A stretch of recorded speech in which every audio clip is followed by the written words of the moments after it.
So here's what we try and do with the swing games. Swing games in the ACC this year, what we're talking about is not necessarily your biggest game. What we're talking about is the game that when we look back come December, we will look at it and say, that's actually the game that, as it turns out, determined how the rest of the season was going to go.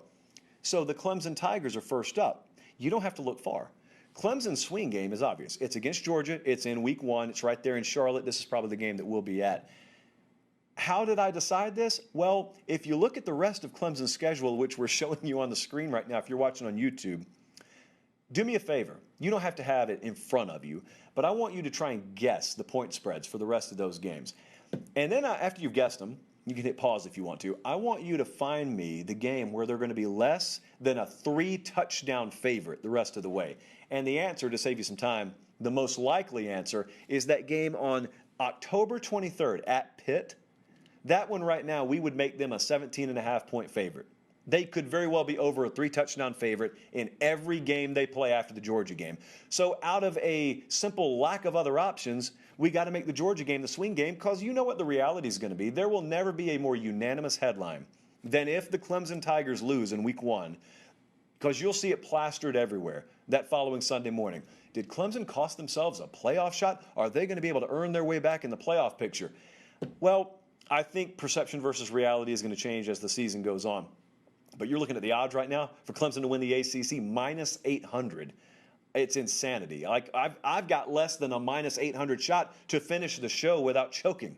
That's how big their odds are right now in the ACC. So it's going to be an interesting topic of conversation now, where they are the rest of the year, if they were to lose in week 1, in relation to strength of schedule. Because that's an important metric here, strength of schedule. It's not a 12-team field this year. It's still a 4-team field. So that's the first team there. Who do we have second? Who did we have lined up there? Clemson, by the way, that point spread, that could end up being record-breaking, if that is indeed the case.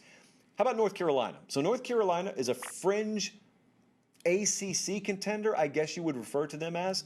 I looked up and down their schedule, had a couple of different places I could go. I picked the Miami game. Miami comes into Chapel Hill. It's week 7. So this is October 16th. This is a very, very big schedule dynamic spot. You're looking at North Carolina's schedule right now. Carolina opens at Virginia Tech. They're going to be favored there by about 6, I think is where that sits right now. After that game, they will be double-digit favorites every game until this Miami game. As it stands right now, this can all change. And that Miami game is going to be very competitive. Now, when I say scheduling dynamics, what I mean is that's going to be Carolina's 7th game in a row. Miami will be coming off a bye week in that one. And that's going to be a Super Bowl type situation for Miami. I mean, you know, they got to prove that they have reemerged and reasserted themselves in the ACC. So that's going to be one where it's kind of a survival mode for one, a Super Bowl mode for the other one.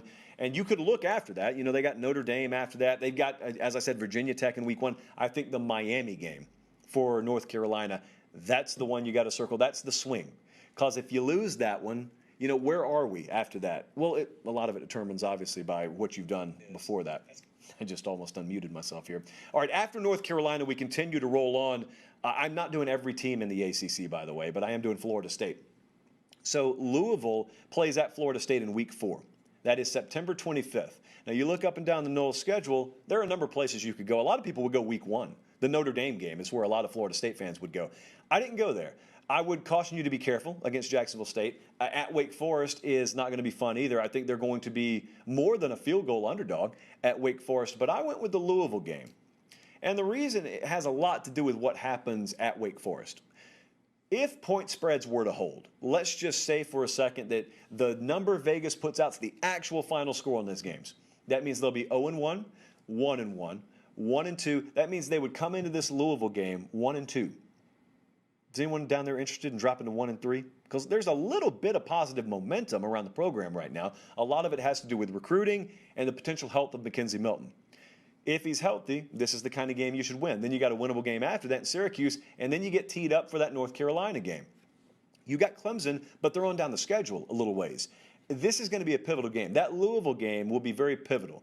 It will determine whether you're talking about fighting and scrapping to try and just get into bowl contention at the end of the year versus that 8-win territory and saying solidly, man, next year is going to be a really good year. We weathered the storm. We got through this thing. And now 2022 is going to be the year where a lot of the dividends starts to pay off. Third year with this coaching staff, that's the kind of game you build on. That's going to be one of those pick 'em kind of spreads. It's going to be 1 or 2 points either way. That Louisville game, that is a game that Florida State badly needs. Who did we have up next? I think we may have had Miami up next. If I didn't have Miami up next, that's the order we should have gone in. No, I went Louisville. Okay, Miami's down the road a little ways. I went Louisville at Wake Forest. So you notice all these don't sync up. I went Louisville at Wake Forest, and the reason I did that is because there's this stretch for Louisville where they play a ton of games where the spread will be under 4 points either way. I'm looking at their schedule on the screen right now, and they go at Ole Miss. Week 1, we've already got a number on that one. I think Ole Miss is about a 7 or 8 point favorite.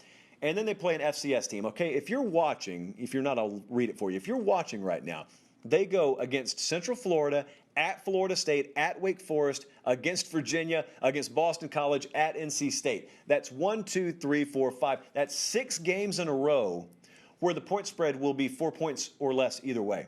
So they're all going to be swing games. You got the Clemson game that'll be a fat spread, but other than that, every game on this schedule is going to be looked at as one that could be won or just as easily lost, which makes Louisville the biggest, what we would call a hinge team in the entire Atlantic Coast Conference. So I picked the Wake Forest game because it's a back-to-back road. I mean, it's in the middle of this gaggle of games. You can really pick any of them. I picked the Wake Forest game. I think that one's going to go a long way in determining, again, what kind of hinge team are they? Because you're looking at 8-4, 4-8. Like, this kind of schedule lends itself to all modes of outcome. Then we had Miami, didn't we? So we had Miami. I think I saw a sneak peek there to wrap up the ACC. The Miami Hurricanes, make no mistake about it, their season will be defined in that game at North Carolina. That is Week 7. We already talked about it once. It's October 16th, and it's Canes at Heels. Miami is rested. They're coming off a bye. North Carolina is playing their 7th game in 7 consecutive weeks, and this is the opportunity that you're going to have as you look at who they open with. They open with Alabama. Going to be tough to beat Bama. If they do lose to Bama, they're going to be off your radar for a little while.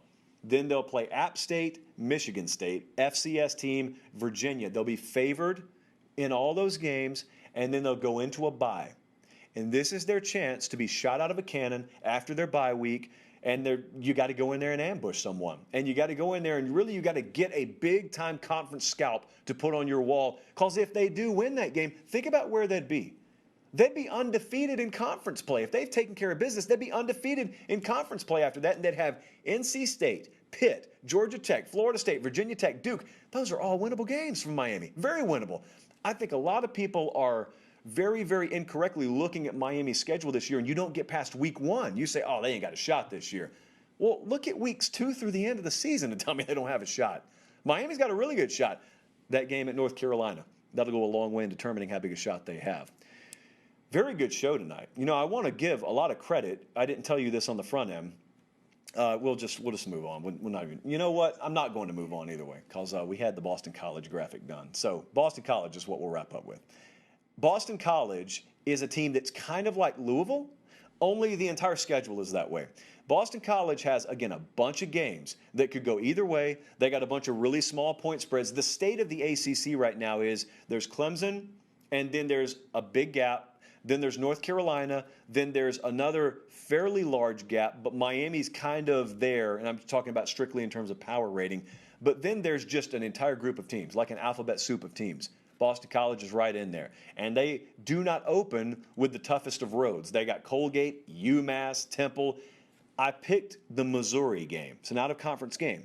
But I picked that as their swing game in Week 4, because that is the start of a stretch of games where they're all going to be either very, very short underdogs or very, very short favorites. Missouri, well, forget about the Clemson game. Aside from that one, NC State, Louisville, Syracuse, Virginia Tech, Georgia Tech, FSU, Wake Forest. Those are all going to be competitive games, but games that Boston College is going to expect to win. Djokovic's back. I mean, it seems like everyone in the ACC's got a returning quarterback. But that's going to be the start of it. And so we're going to probably get to that spot. They'll probably be 3-0 when they play Missouri. Are they going to be an inflated 3-0, or are they going to be a legit 3-0? That's the game that you'll find out. So that's where you take care of that storyline.